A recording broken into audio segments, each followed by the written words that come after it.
Assalamualaikum warahmatullahi wabarakatuh. Saya Nala Alimatul Husna, NIM 07 sebagai peresum materi kelompok 1. Baik, langsung saja. Setelah pemakalah memaparkan materi tentang teori keuangan syariah, dapat saya simpulkan bahwa uang itu merupakan segala sesuatu yang dapat digunakan sebagai alat tukar. Alat tukar sendiri dalam ekonomi itu memiliki makna segala sesuatu yang diterima oleh masyarakat secara luas sebagai alat pembayaran dalam proses pertukaran barang dan jasa. Menurut M. Umar Chopra, sistem keuangan syariah itu memiliki karakteristik yang unik. Di antaranya yaitu yang pertama, kesejahteraan ekonomi yang diperluas dengan kesempatan kerja penuh dan laju pertumbuhan yang optimal. Jika sumber daya manusia dan sumber daya alam didaya gunakan secara efisien, maka pertumbuhan ekonomi akan tinggi. Yang kedua, keadilan sosial ekonomi dan distribusi kekayaan serta pendapatan yang merata.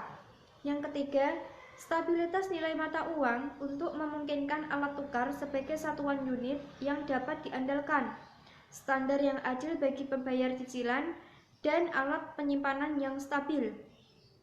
Yang keempat, mobilisasi dan investasi tabungan untuk pembangunan perekonomian dalam suatu cara yang adil, sehingga pengembalian keuntungan dapat dijamin bagi semua pihak yang bersangkutan. Yang terakhir yaitu memberikan semua bentuk layanan yang efektif yang secara normal diharapkan dari sistem keuangan.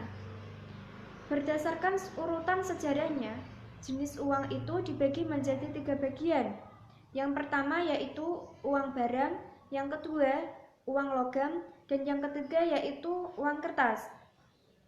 Sedangkan berdasarkan jenis uang yang diklarifikasikan secara umum, uang itu dibagi menjadi 2, yaitu berdasarkan bahannya, uang berupa uang kartal dan uang kiral. Sedangkan berdasarkan nilainya, uang itu bernilai penuh dan tidak bernilai penuh. Yang selanjutnya, menurut Adi Warman Karim, fungsi uang itu terdiri dari sebagai alat tukar, sebagai satuan hitung, sebagai penyimpan kekayaan, dan sebagai standar pecicilan utang. Sedangkan menurut Al-Ghazali, fungsi uang diantaranya yaitu ukuran nilai barang dan sebagai alat transaksi atau media pertukaran. Menurutnya, uang itu ibarat cermin yang tidak mempunyai warna, akan tetapi dapat merefleksikan semua warna. Uang tidak mempunyai harga, tetapi merefleksikan semua harga barang. Uang tidak dibutuhkan untuk uang itu sendiri, tetapi untuk melancarkan pertukaran dan menetapkan nilai yang wajar dari pertukaran tersebut. Dalam konsep Islam, uang itu tidak identik dengan modal, akan tetapi uang adalah public good, modal adalah private good, uang adalah flow konsep, serta modal adalah stock konsep.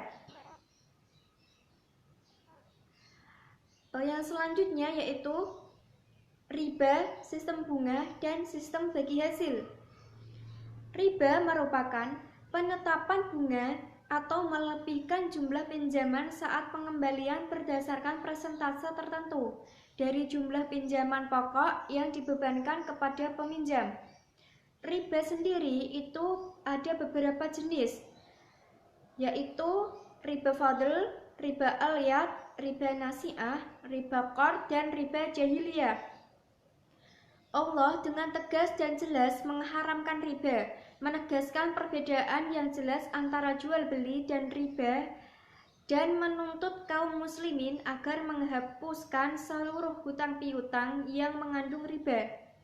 Hal tersebut itu tercantum dalam Quran Surat Al-Baqarah ayat 278 sampai 279.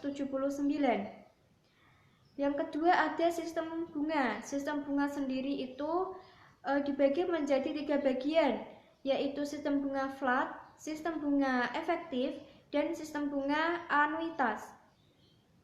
Yang terakhir ada sistem bagi hasil. Sistem bagi hasil sendiri itu dibagi menjadi 4. Ada al-musyarakah, al-mudharabah, al-muzara'ah, dan al-musaqah. Sekian, terima kasih. Wassalamualaikum warahmatullahi wabarakatuh.